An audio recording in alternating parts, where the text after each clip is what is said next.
Good evening, everyone. My name is John Highbush. I have the honor of being the Executive Director of the Ronald Reagan Presidential Foundation and Institute. Thank you so much for coming out and joining us tonight.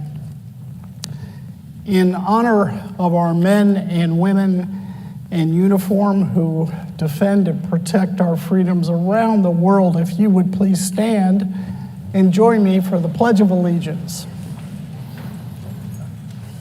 I pledge allegiance to the flag of the United States of America and to the republic for which it stands, one nation, under God, indivisible, with liberty and justice for all. Thank you. Please be seated.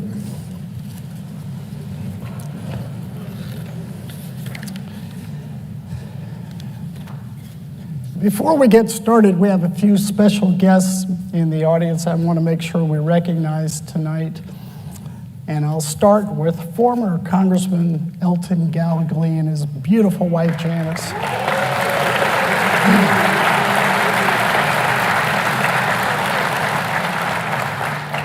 Now, I'm told we have the mayor of Simi Valley, Fred Thomas. Is Fred here this evening? Here we are. Fred, thanks for joining us.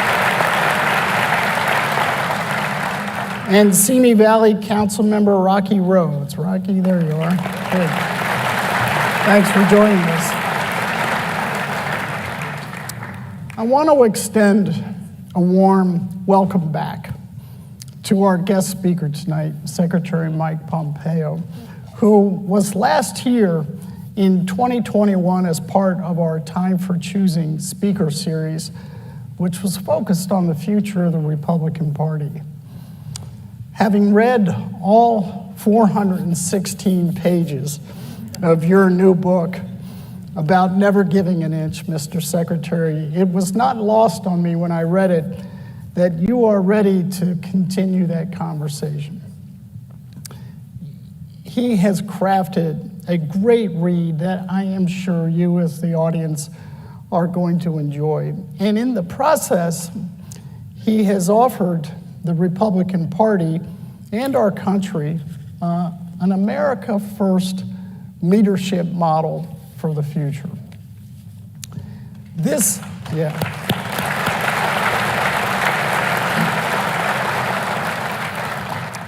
is an audience that I think knows you well, Mr. Secretary.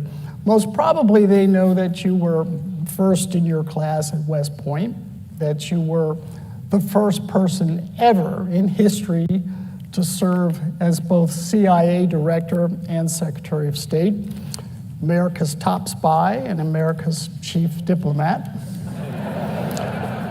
They might also know that before you were elected to Congress, you came straight out of the business community.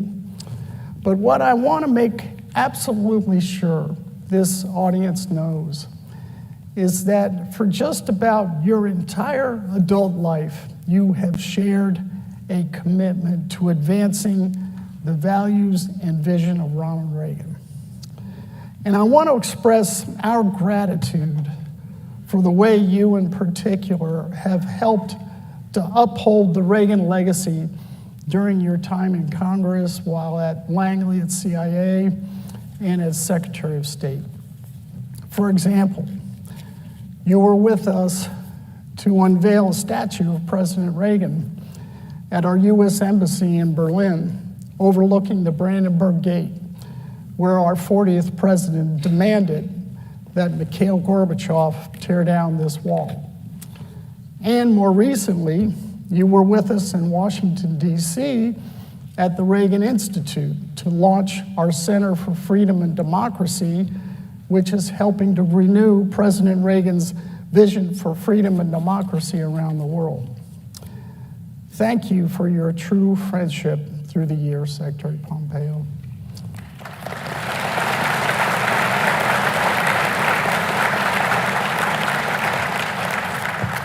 You know, President Reagan once said of his Secretary of State, George Shultz, quote, "America was blessed with a man of exceptional character and qualifications for such a vital position." Well, I am absolutely certain he would say the same of you and your service in the vital positions that you've held, and perhaps the vital position you may well hold in the future.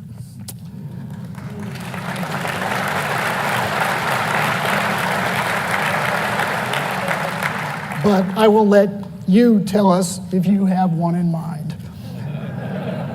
Ladies and gentlemen, please welcome the 70th United States Secretary of State and author of the new book, Never Give an Inch, Fighting for the America I Love, Mike Pompeo.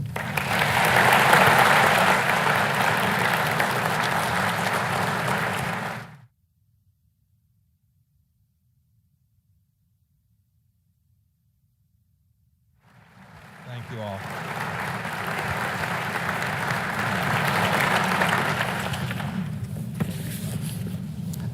If you want to say anything to open that's quite a things buildup. up. You made me really nervous. Go But ahead. just one quickly.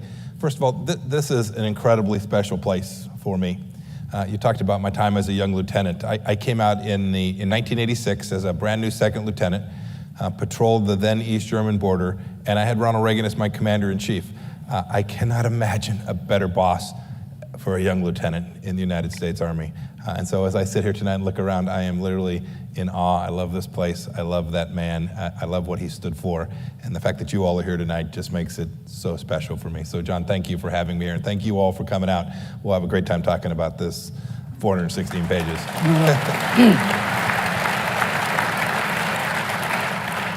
Well, thank you, Mr. Secretary. Now, I want to talk about the 3 or 4 years before you became that first lieutenant, second lieutenant, West Point. So every time I read your bio, it always properly, rightly says graduated first in his class at West Point.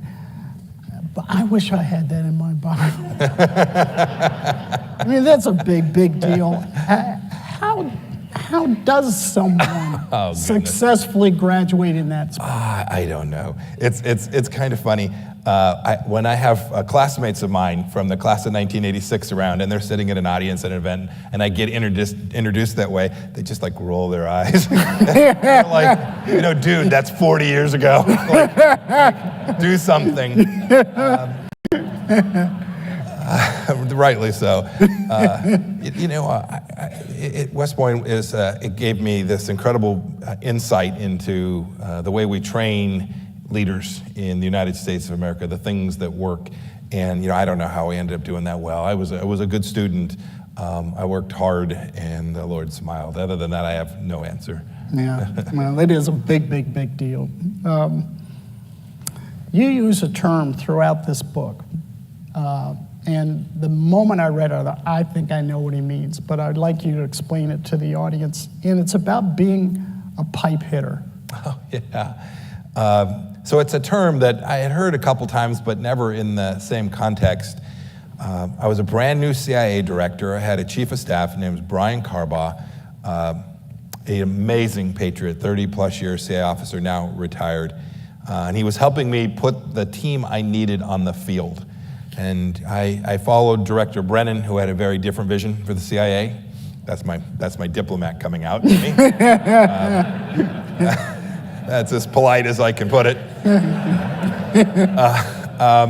And so we were rebuilding some of the structure and the people, because these people matter. Everybody who's run any organization knows that the team makes all the difference in the world. And so we're going through names, and we'd brief and talk about it, and I'd say, what do you think? He'd go, not a pipe hitter. And we'd come to someone, I'd say, what do you think? He'd go, oh yeah, she's a pipe hitter, gotta have her, get her going. And it was this idea of someone who was prepared to do the right thing for America every day, to speak truth, right? When they think you're wrong, they'll let you know. They weren't gonna let anything get in their way of total victory, right? They were gonna fight. If you told them to go climb the mountain, they were damn well gonna get to the top of that mountain. And that's what pipe hitters are. We've kind of picked it up along the way. And the blessed thing about our country is we have lots of them, and we need to empower them. And I was able to do that at CIA, find these amazing group of people who helped put us in a place where when the president called for something that was hard and difficult, the agency was prepared to do it. Yeah. you talk about smarts, but something else which you certainly don't wear it on your sleeve is your faith. You take your faith very seriously, and I get a sense it's ingrained in just about everything you do. Is that right? Yeah, it is. I get asked all the time, well, how did you separate the fact that you're an evangelical Christian believer and your duty to America? And I never understood the question. And I don't mean that facetiously. I never understood it because it informs the way I think about the world, the way I try, and I fail at this, the way I try to interact with every human being, and how America should think of its place in the world, but it informs our understanding of humanity. And so my role as a Christian believer and my role as a CIA director, they dovetail perfectly. There's not conflict there, which the media would have you suggest. And then, I had a chance to live some of it out. By the way, you didn't mention, my wife and I taught 5th grade Sunday school for years. Best preparation to be Secretary of State. Now, if you can, you all know, I can see some of you nodding. You can keep 5th grade boys in their seat for an hour. I mean, my gosh. Chairman Kim's got nothing on them. I had a chance to help advance the cause of religious freedom around the world. It was really important to what we were trying to do. It makes America more safe when countries are free. The CIA had a problem with officers who needed help, and so we built a chaplains corps. Much like, for those of you who served in the military, you have chaplains that help soldiers around the world when they have problems. We built a chaplains corps inside the CIA. I fought just about every lawyer there to bring that across the line, and we just made life better for CIA officers and their families who are of faith. Not just Christians, Jews, Muslims, everybody had a chance to be more connected to their discipline, their faith as well. So it's always been an important part of my life, or at least since I've been an adult, and this nation understands, I think people in this nation understand that if we walk away from our history, our Judeo-Christian founding, then there's very little that ties it down and moors it. There's very little bedrock like that, and we need to get back to that. Yeah, well said. Yeah. All right, so I have some great CIA questions for you. It's funny you say that. This book was much better before the CIA cleared it.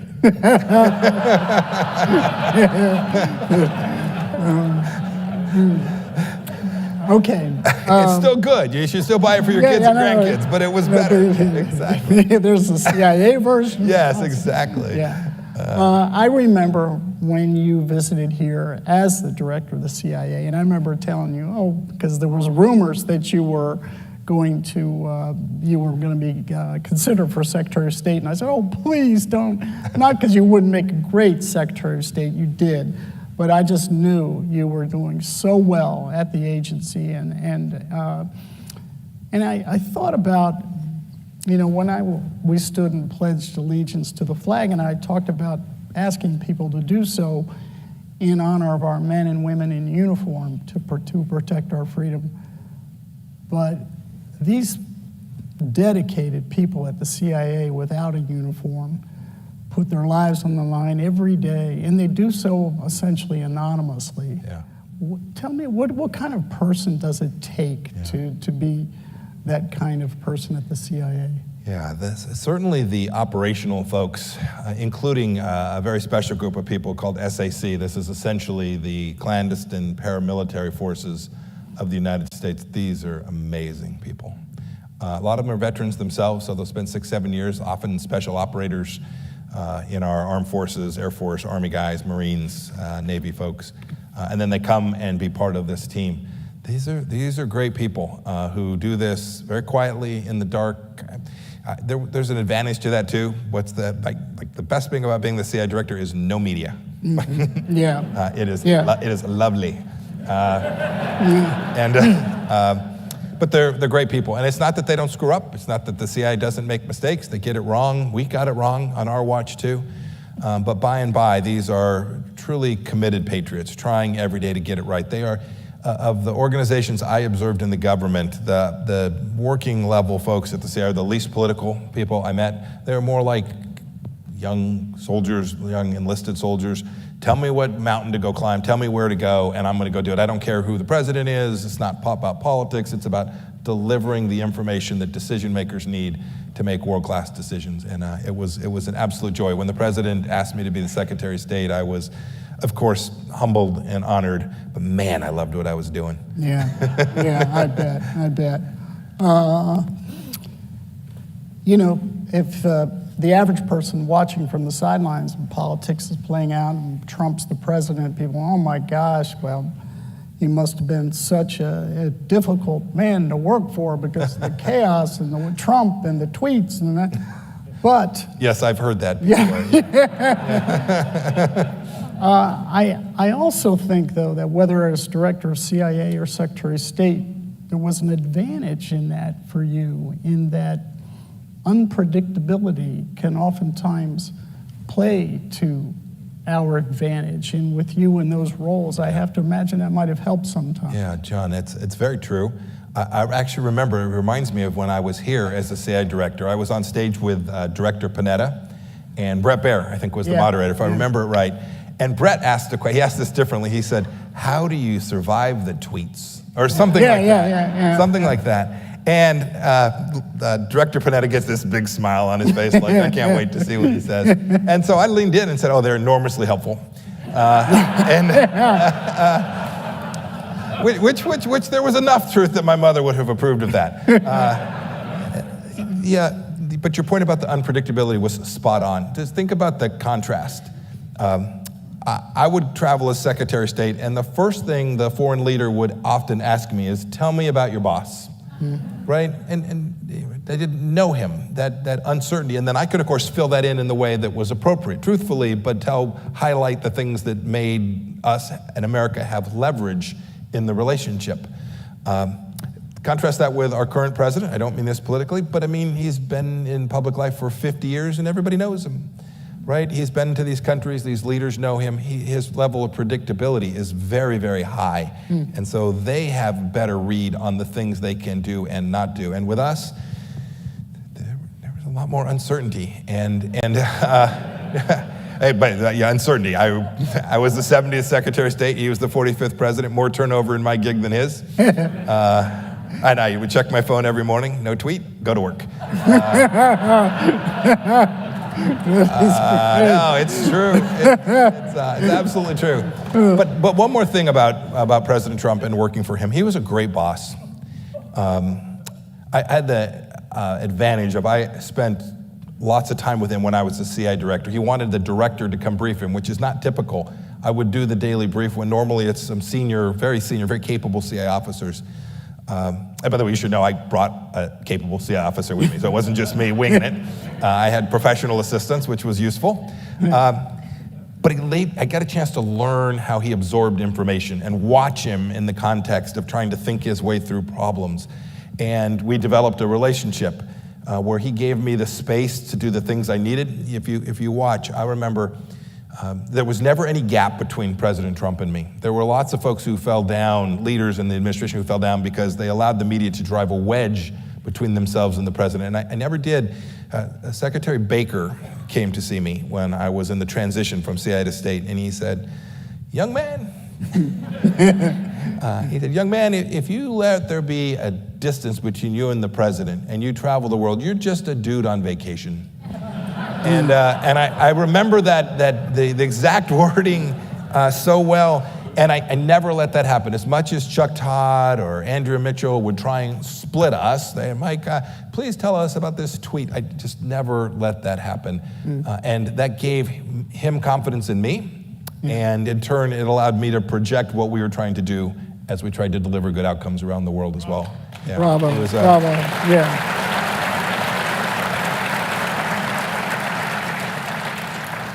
Now, I want you to put on your lawyerly hat, although you didn't go to law school. You know, I never talk about that part of my life. But in the book,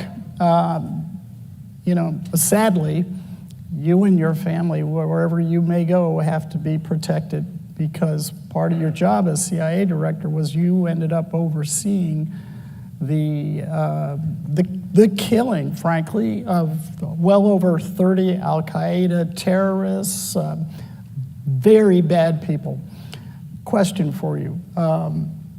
What's the law? I presume that these terrorists are considered combatants, and that's how this plays out. Tell me how that works.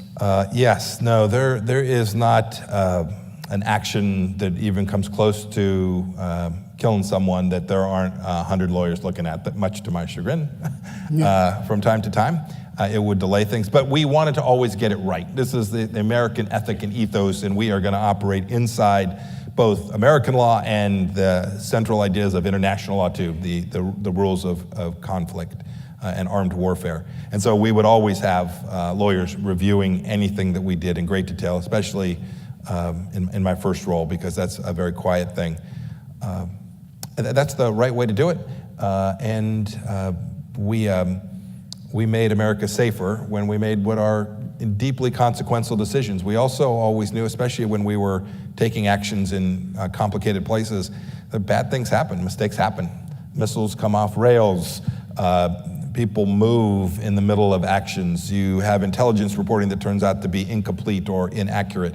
And so there was always enormous precision and caution to make sure that we were getting that right. Of all the things, frankly, there's a lot of things we didn't get right every day. And there's so much I'm proud of, but one of the things that I am most proud of has to do with actually my teams. We took a lot of risk, and I write about risk. There's a couple chapters devoted for how one thinks about risk in the world, and the fact that America has to take more risk to actually save money, lives, and our society. But in spite of all the increased risk I encouraged our team to take, we were blessed. I didn't have a single person under my command killed during my watch. Yeah. It was,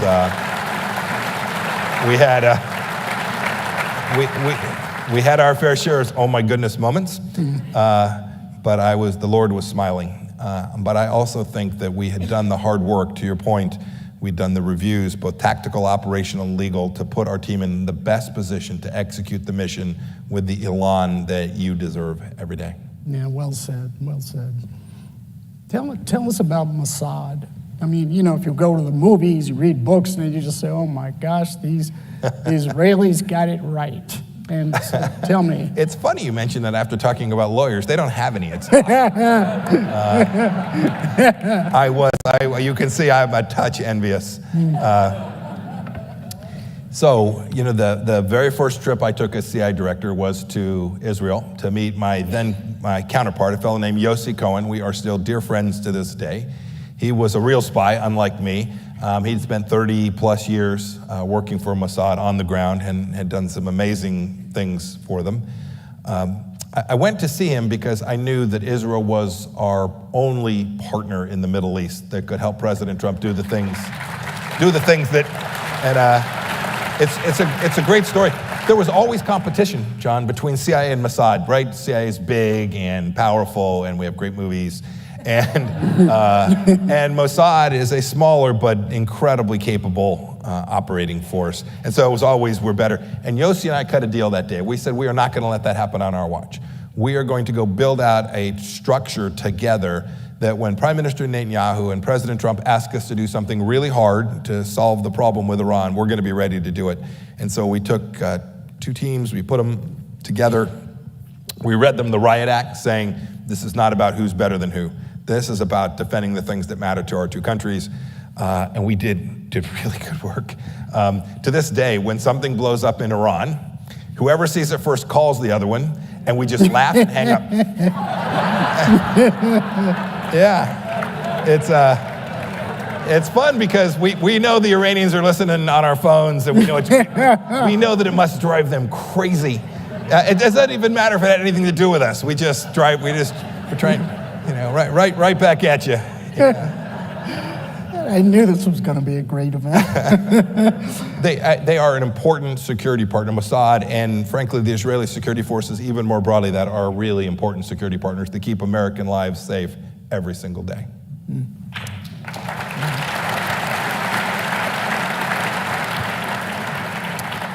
Now, I know this story could take an hour. We don't have it. But I just, if there's a way you can, in brief, tell the story about Putin's intel chief. I think this was during your time at CIA, where he ended up telling Putin, "Tank Man saved our ass." Yes. This is really quite By the a story. way, great nickname, Tank Man. Going with that. Yes.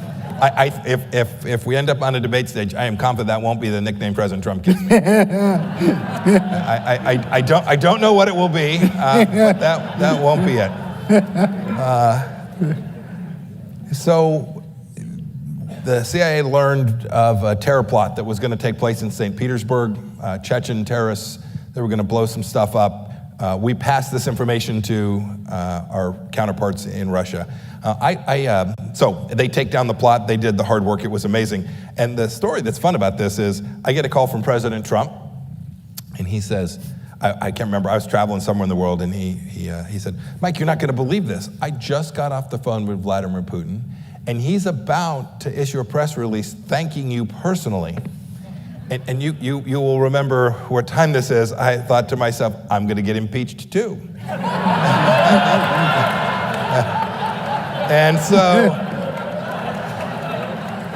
And it took me a second to remember the operation, and then I realized what I was saying. Sure enough, it's like 20 minutes later, a press release comes out thanking me personally and the CIA.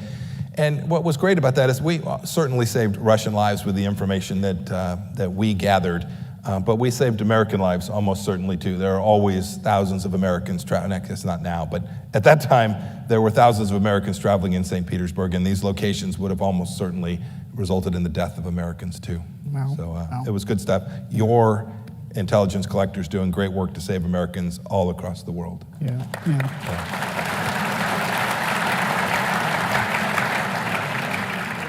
You know, I was fascinated to read in the book that you inherited a certain set of circumstances as a result of the approach that Obama and his administration took towards CIA and state. You did the job that you did as CIA director and Secretary of State. Now here we are with Biden and his team. And just take JCPOA, for example, the approach to Iran. Is it frustrating to you that, with democracy, we vote, we change administrations, but we are reverse first gear, in, out. Yeah. How does that affect America's reputation with our allies and even our enemies? Yeah, John, it's a good question, and that's a good example. There are other places where there's more continuity, that is from Republican to Democrat and back. There isn't that abrupt 180 change, but a handful of things there certainly are, and the Iran file has been one of those. It drives our counterparts crazy, right? It gives them less confidence that the things that they agree to are durational, that it won't be 4 years or 8 years and then back to the other thing, and you see that impact in that they hedge their bets. So while they may be excited about the way we handled it in the Trump administration, and the Middle East, Gulf states certainly were, other things they probably were less excited about that, and so they don't lean in as hard as we wish they were. Look, it is what it is. It's the way our Constitution was drafted. I love the document, so sign me up. But yes, it has a real impact. And you said it frustrating. It's only frustrating not because they undid something Mike did, but because I'm convinced on most of the things they reversed. You mentioned Iran. I'll give you the other example that just breaks my heart on our southern border. No. Right? Like it took us 2.5 years in the Trump administration to get this right. People forget the president's first efforts to build the wall and enforce the rules were thrown out by the Ninth Circuit, your lovely circuit here in California. And so it took us a while to get it right. And in Never Give an Inch, I talk about the fact the president literally said to me one day, I hadn't been the Secretary of State long, he said, "You, go to Mexico, stop the caravans." Like, and then you have to love him. He turns to the White House lawyer, a great guy named Pat Cipollone. He says, "Hey, Pat, you go with him. Make sure he doesn't get in trouble," or something like that. And so it was a whole team. It wasn't just the two of us. And the president gave us the leverage we needed. And you remember, this was dire. This was tough stuff. And so went down, met with President Obrador. Jared Kushner helped too. There were lots of hands in this thing. But we told him, look, you got to fix this. And here's what's going to happen to you if you don't. And we were very clear. And, I'm not sure he knew whether to believe me or not. And I could see it in his face. And his foreign minister, a fellow named Marcelo Ebrard, was sitting there too. One of my favorite socialists. And I do. I love Marcelo. And they couldn't figure out if we were serious because we'd given them 14 days to fix it. And I remember saying to him, Mr. President, if you'd like to talk to the president, I have my cell phone right here. And he's like, no, it's good, Marcelo. And it took us a little more. It took us a couple, 3 weeks. And we got the caravans turned around and created what became Remain in Mexico. And it turned the magnet off. We slowed not only the illegal immigration, which is tragic in its own right, but there was less human trafficking, less fentanyl coming across the border. We've had 80 terrorists, people on the terrorist watch list come across the border in these last 2 years. Something's going to happen bad. I don't know when, but something bad, and the volume is staggering. And we had it right. They undid it, and it breaks my heart because we have an obligation to get that right, and we're less safe as a result of that. So it's not about me and me being frustrated, just I think they've got the wrong end of the stick. Yeah.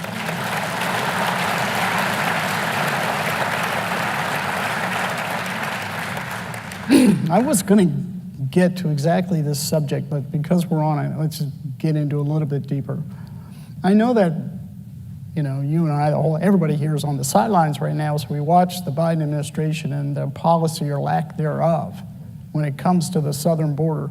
Yeah. What in your mind could possibly be their rationale for allowing this to occur? You're going to ask me to go into President Biden's head. Yeah, I know. Wow. That's mean. I do try to articulate, people who have a different view, I try to understand what they're thinking. And you can often articulate their rationale. I cannot. I literally, on this one, I can't figure out to have what are essentially wide open borders today. I saw another data about 600,000 people who we're not even tracking inside the country. Forget the folks who have an asylum date and they're supposed to come back. This is several 100,000 people that don't even have a date. And when you think about 600,000 people, it's hard to get your head around. 4 million total over these 2 years. Kansas, my home state, 3.3 million people. That's just bad. And I can't, even if you have a vision that says more migration is good, even if this was your logic and thought that that was right, to think that you should randomly let the first 4 million takers come in is insane. I know, and so I can't articulate. I don't know. I think there's some that think it's indecent to hold out the greatness of America and deny it to someone else. I think there's some that are sympathetic because these people are often living very difficult lives. But none of those argue for open American borders. In fact, they argue for just the opposite, to make sure that when we set our immigration levels, wherever we all land, that they will in fact have an America that is the place they want to be, and we won't have what will be the end result. When you have wide open borders, civilizations seldom survive. Yeah. And it is that serious. Well, in fact, I think there's a quote in your book where, when you and your staff were discussing this, it was almost said facetiously, but I think you meant it, which was, okay, you want to immigrate to the United States, you can get a lawyer and fight for 10 years to go through the process, or learn how to swim across the Rio Grande. Yeah. Right? Yeah, when I was in Congress, we'd have family members of people who were my constituents, and they'd say, my son married someone, or somebody's trying to get here, and you didn't want to tell them the answer, right? And so we just had it backwards. To come here legally was a decade-long process, and to come here illegally was fraught with risk, but certainly didn't take more than a determined person to come across and keep trying until you get here. Yeah. Backwards, fundamentally backwards. Yeah, I had longer-term concern, because before all this occurred, I know there was something like estimated between 10, 15, as many as 20 million people in America that were in the shadows. So now we're adding another 5 million to that number, and at the end of the day, it seems as though they'll never leave. We'll never put people on buses and wave goodbye, so it devalues the concept of citizenship. Yes, I think that's right. President Reagan understood this too. Remember, he does a big immigration program with the theory being, okay, fair enough, they're here. We will bring them out of the shadows into the regulated, rules-based citizenship, thinking that would in fact stop. And of course, not long after that, turns out right back in the soup again. This is the central tactic that has to be taken. Is you have to stop and enforce. You have to have a lawful immigration system that is enforced absolutely ruthlessly, because we can then make good decisions about who do we want, when do we want them, what skill sets do we want, a merit-based system that reflects the best traditions of our country. Yeah.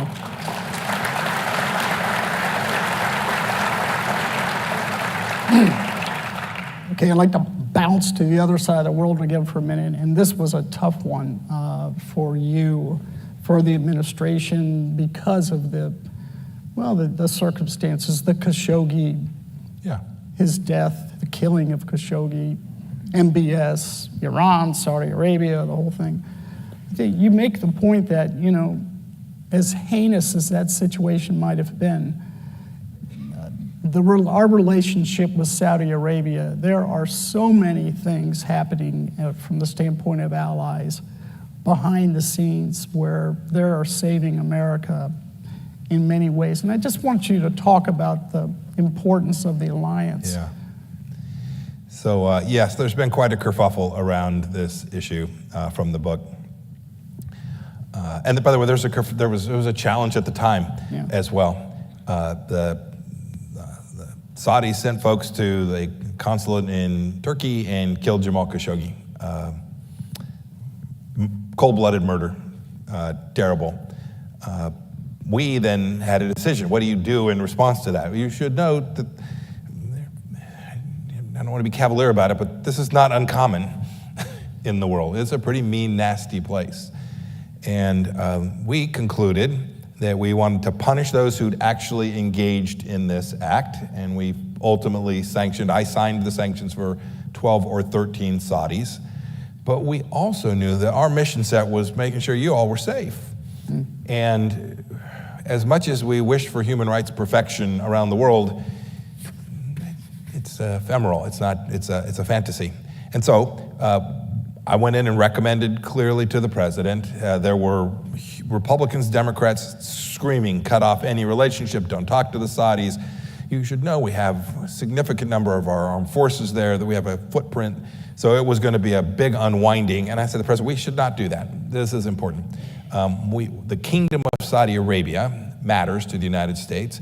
If it gets really ugly in the world, the Saudis will be fighting with us and the Iranians will be trying to kill us. This is a pretty straightforward proposition for us. And so the only time I drafted one tweet in 4 years. And I put this one together, and if you go read it, you can go look it up. It sounds exactly like him, so I captured his voice. And we got it right. Think about so we built a relationship. We built a lot of trust with the Crown Prince, Mohammed bin Salman. I got to know him incredibly well. I was the first person sent to go see him, the first Westerner to go see him after the murder. The press was just unbelievable. There's a famous picture. I'm standing next to him, and it's on the cover of the Washington Post, New York Times, and Wall Street Journal. Same photo above the fold, big picture. And the first note I get is from my wife saying, "Why did you smile?" And I wrote her back and said, "You told me I needed to smile more." And of course, if you knew Susan, she gives me the schmuck look, like, yeah, but not then. Like, be smarter, Mike. But the truth is, we then built out a security relationship that was even better than before. They came to have confidence in us. As for Mohammed bin Salman himself, I happen to believe he will prove to be an important reformer in the Middle East. If you are a young Saudi female, you should thank your lucky stars that Mohammed bin Salman is going to be the leader of that country. He has moved them forward. It may not be at the pace that we like. They may not be where we want them today, but I think he is truly determined to get it right in Saudi Arabia. And they have the two mosques, so it is complicated. The clerical establishment still has a lot of sway there, but man, he is bringing them into modernity in important ways. converse is President Biden, of course, took the opposite position when he was campaigning and said that the Saudi Arabians were a pariah state. And of course, he then has to go to Saudi Arabia on bent knee. I think that confirms our instincts in the Trump administration to have stayed close with them and tried to make them conform to the things we wanted while benefiting from this incredibly important security relationship. Because when you push away from that, the first thing that will happen is they will become friends with the Chinese Communist Party. And that's what you could begin to see. And that's, it's easy to say punish the Saudis for murdering Jamal Khashoggi, but when you think about who you end up actually hurting, it was you. And we weren't going to let ourselves fall into that trap. As terrible as the murder was, one never condones such a thing. But I think we got that one right, and I hope this administration will come to see it too. Keep pushing them, push every country for a better human rights, including our own. Right? We closed down our schools for 2 years and denied kids the ability to learn here in America for 2 years. There's lots of work to do, lots of places. Careful about throwing stones, urge them to be better, and always keep the American people at the center of how you think about security policy. We were relentless about it. Yeah, well said. Yeah. Well said.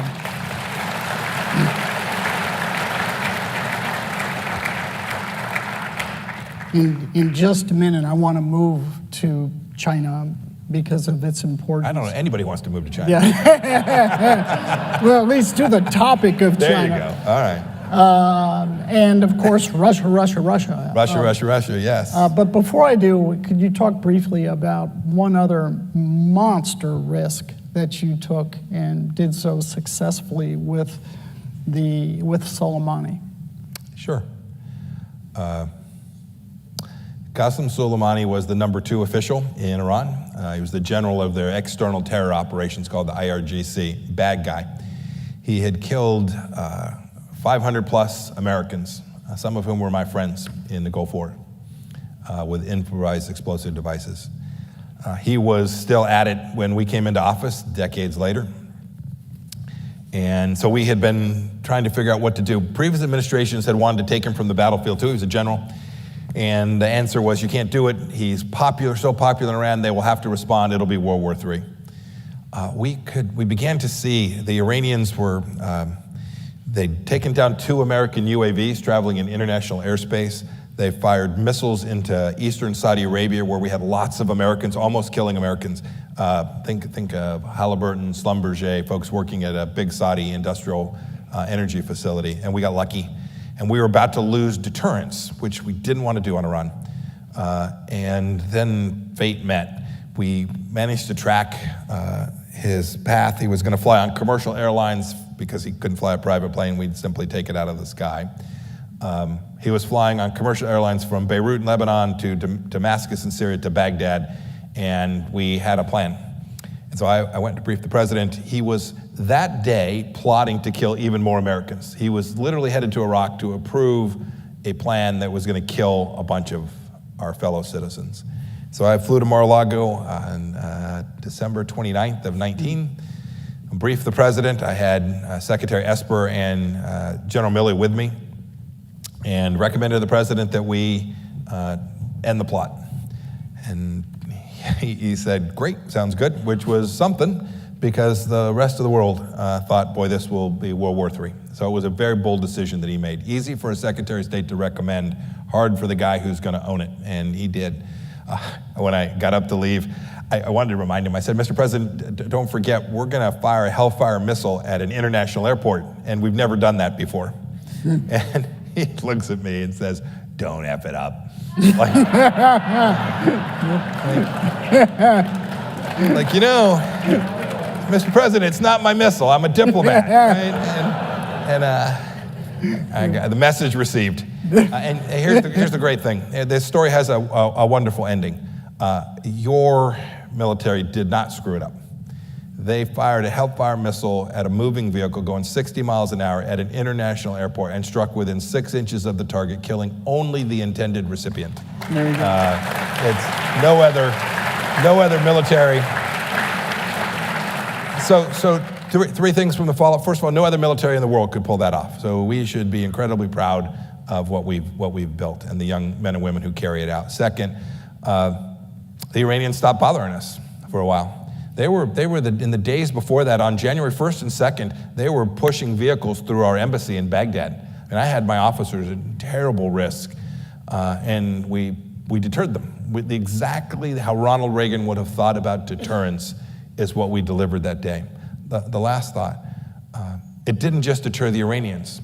And when you think about this balloon we've had for this last week, like everybody in the world watches these things. The world watched that too. When we took that strike on Soleimani, knowing that everybody thought it would create World War III, and it didn't. Sadly, there were Americans injured. They responded. The Iranians fired missiles at Al-Assad Air Base. We had some Americans injured. It breaks my heart. But it didn't start World War III. And everyone watched it. Our friends like, oh my gosh, these guys are really different. I want to be with them. Yeah. We could see that Chairman Kim in North Korea, Xi Jinping in China, and I am sure Vladimir Putin as well, also said, oh my gosh, they draw a line, they say they're going to do something, and they're actually going to live up to the promises they made. It created deterrence really broadly. You bet.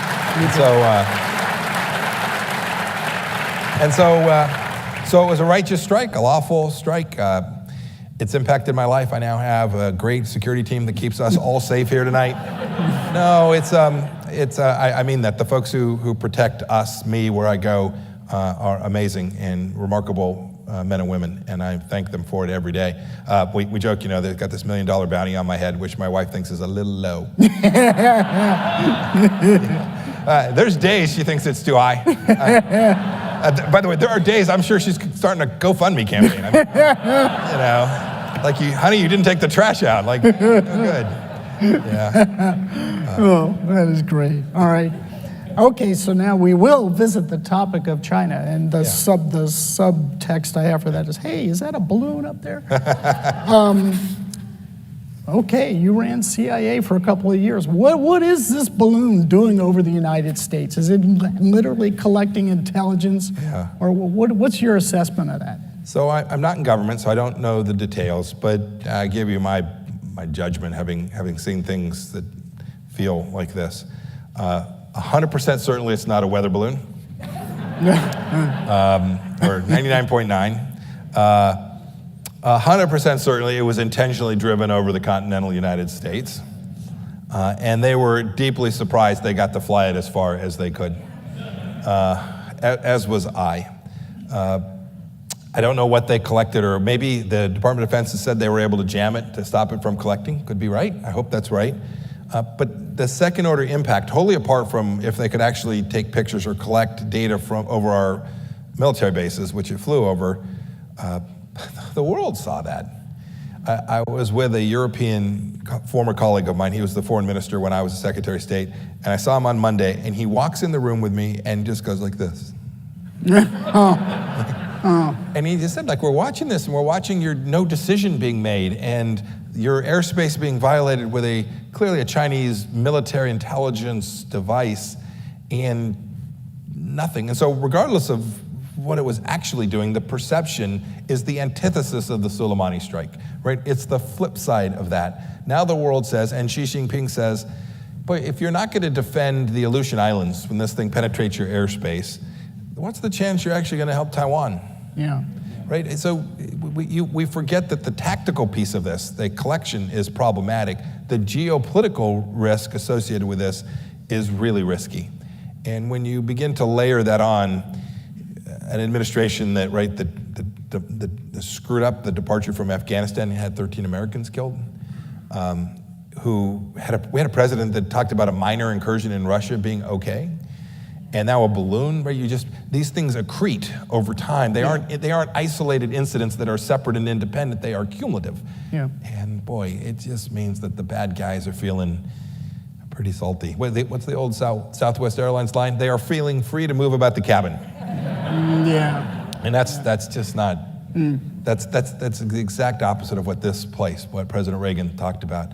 It's not about sending the 82nd Airborne everywhere. It is about using America's economy, right? The same way we crushed the Soviet Union with the American economy. It's about using the American economy, American energy, American soft power, and having this big stick, this military behind you that convinces the bad guys to stay in a corner.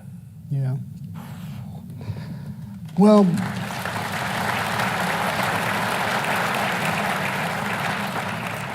you mentioned Taiwan, so let's go there. I know a week or two ago, I don't remember how many stars the general had on his epaulets, but he had said, predicted we will be at war with China within 2 years, I think. Yeah. Now, whether he's right, it's a year and a half or 3 years or whatever it is. Do you suspect that that's true? Boy, I hope not.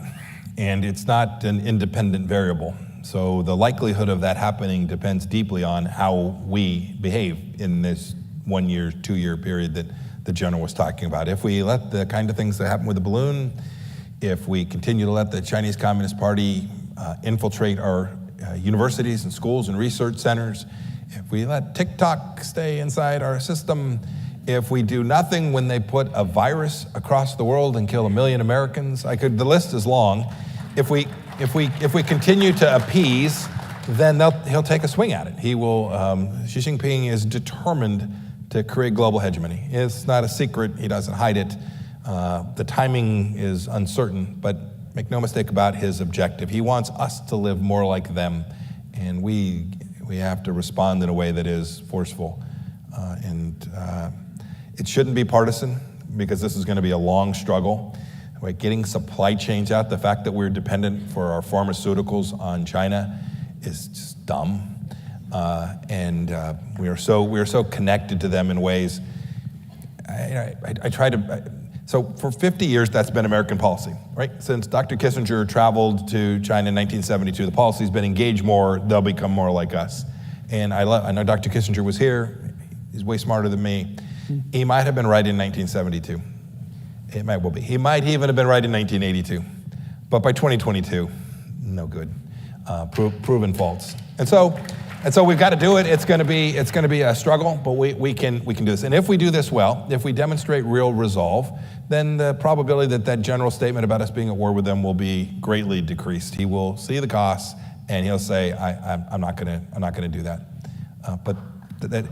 No meeting between Secretary Blinken and Wang Zhishe is going to stop that.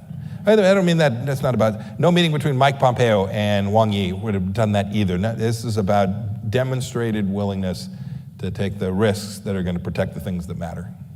Yeah, and if, God forbid, if deterrence doesn't work, if we don't exercise peace through strength as President Reagan would, et cetera, we have a bit of a problem, right, in that Taiwan, as I recall on the map, is a little bit closer to China than it is to the United States. It's just a titch, yes. Yeah, exactly. So logistics, I mean, would not be an easy war to prosecute and win, would it? No, it's very difficult. It's why I am thrilled to see the Japanese stepping up. They're going to triple their defense budget as a percent of GDP. It's their backyard. They are the first people that will suffer. If you just stare at the map, very difficult to attack Taiwan without going through Japanese airspace. And so they will be in the middle of this. You should know we have a treaty guarantee to Japan. If they end up in conflict with China, we are at least contractually obligated to come to Japan's defense as well. So this will get ugly in a hurry. Last thought on this. I know the general was speaking about a kinetic fight. He was speaking about armed conflict. The Chinese Communist Party has been at war with us for at least 40 years as an economic matter. I mean, they built their economy on the backs of the American worker. They stole millions of jobs, billions of dollars of intellectual property. If you look at their fighter jets, they look like ours. That is not because we all landed in the same place coincidentally. It's because they stole it. And we've been naive, and we've turned the other cheek because we could make a bunch of money, and we thought they would change their way, and it has proven to be false. What do you think is their greatest weakness? Well, you mean Chinese Communist Party's greatest weakness? Yeah. The fact that you have one person making all the decisions. He screwed up the COVID thing inside his own country. Cost them, they say they had 1,000 people dead. I'm gonna, anybody gambler now, I'm gonna take the over.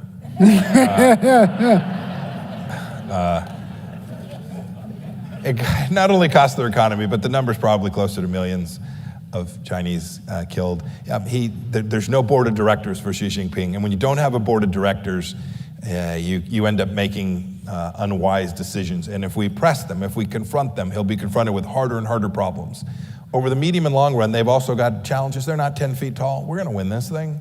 But it takes a long. They have 1.4 billion people, although interestingly fewer in 2022 than in 2021.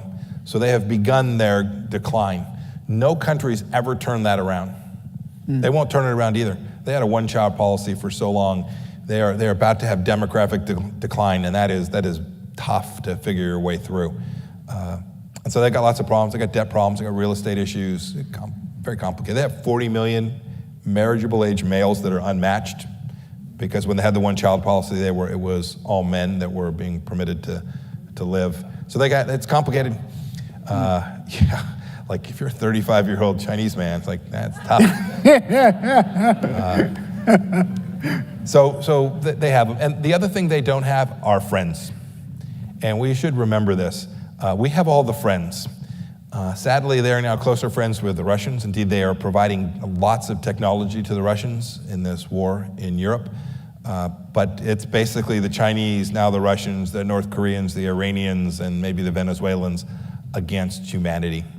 And if we do this well, we'll have some 80% of the global GDP on our side of the line, and that doesn't bode well for the Chinese Communist Party's long-term success. And I hope, my prayer is that there will be leaders in China who will go back to a model that looked more like the China of 25 or 30 years ago, where they were still communists, none of that changed, but their desire to dominate the world was different, and they weren't prepared to engage in armed conflict to achieve it. And I hope those inside the country who want that will come into leadership over time, and it will happen if the West gets it right.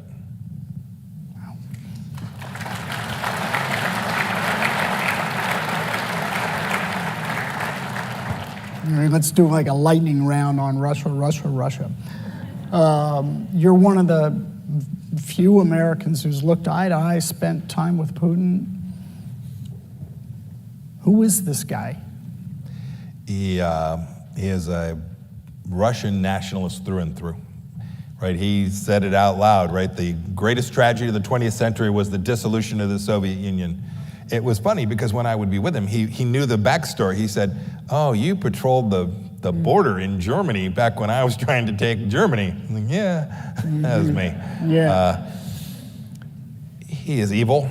He doesn't care about humanity, doesn't care about Russian lives, Ukrainian lives, none of that. That's all true. He is also, and I've been criticized for saying this, he's also pretty smart and pretty capable, and we should never underestimate our adversaries. And look, he screwed this first effort up, but he is not about to give up on this dream for greater Russia. And it's not just Ukraine, right? It'll be Moldova next, it'll be the Swedes and the Finns. It's hard for us to understand, right? Because we think, why on earth would he invade? But here? So I'm from Kansas, and I'm pretty sure Kansas is part of America. But if you ask me why, it would take me like, well, it is, right? He believes the same about Europe, all the countries that were part of the Soviet bloc. If you said, why are you attacking? He'd say, well, because they're part of Russia. And it's in their DNA, and it's not just him, it's all the folks around him.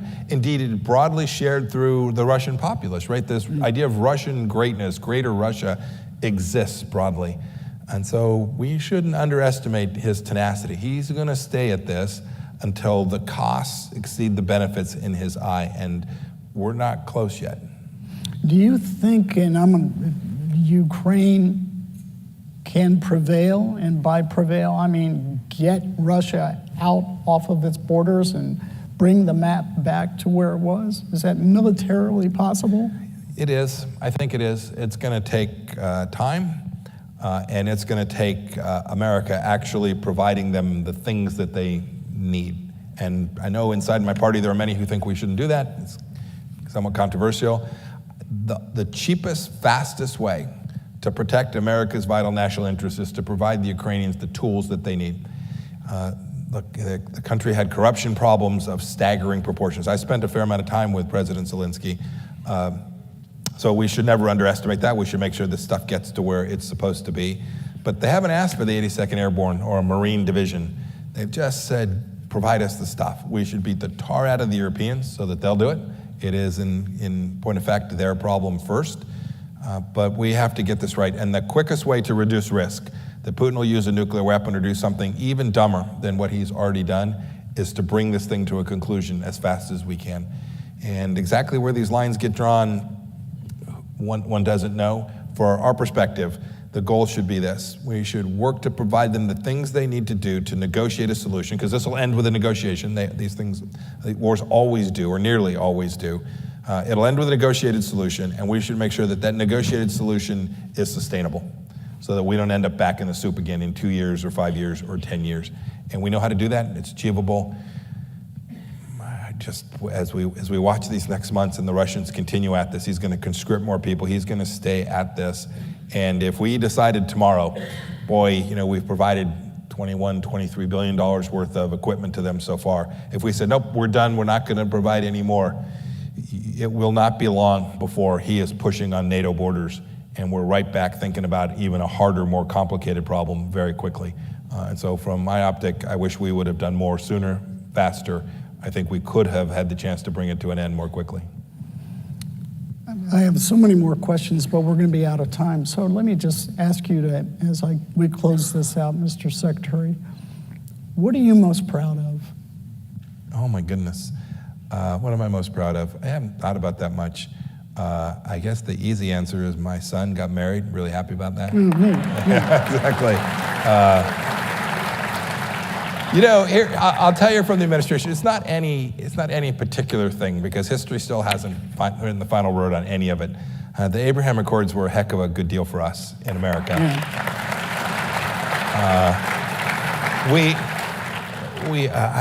We flipped the script on China. We did the first step of the 12-step program.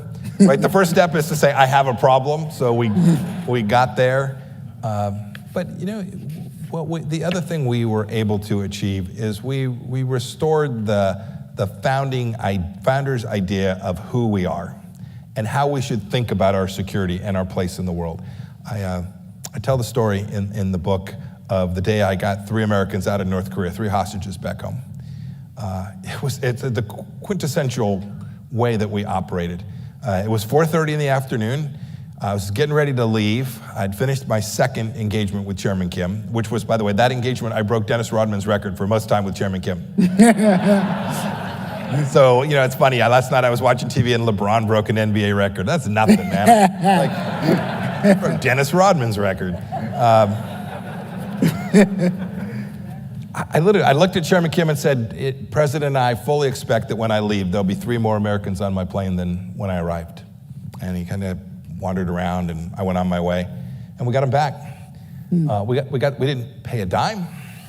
We didn't hand over a terrorist to get them back. We simply exerted the greatness and the exceptional nature of the United States of America and placed a demand on him that he understood we were serious about. And that if you said, but one of the hostages is actually in the front of the book, in his own words, describes coming out of the cell and climbing aboard your white over blue American airplane. I can't even think about it. It brings tears to my eyes. That's what I'm most proud of. We restored. I didn't apologize once in 4 years for America. We brought back the understanding of America, and we'd lost that in the 8 years of President Obama. And we brought it back, and if you said, what's you're most proud of, that's probably it. Neat, very neat, very neat. I know you're considering a run for the president. I would. Thanks, thank you. As you can well tell, there's a lot of people in this audience, and I'm sure across America, that hope that you decide to do it. Yeah, there's a bunch who hope I don't do it, too. But if you do, Godspeed and good luck, Mr. Secretary. Thank you very much. And thank you so much. Thank you all very much. Thank you. Ladies and gentlemen, please remain seated as our special guests leave the building.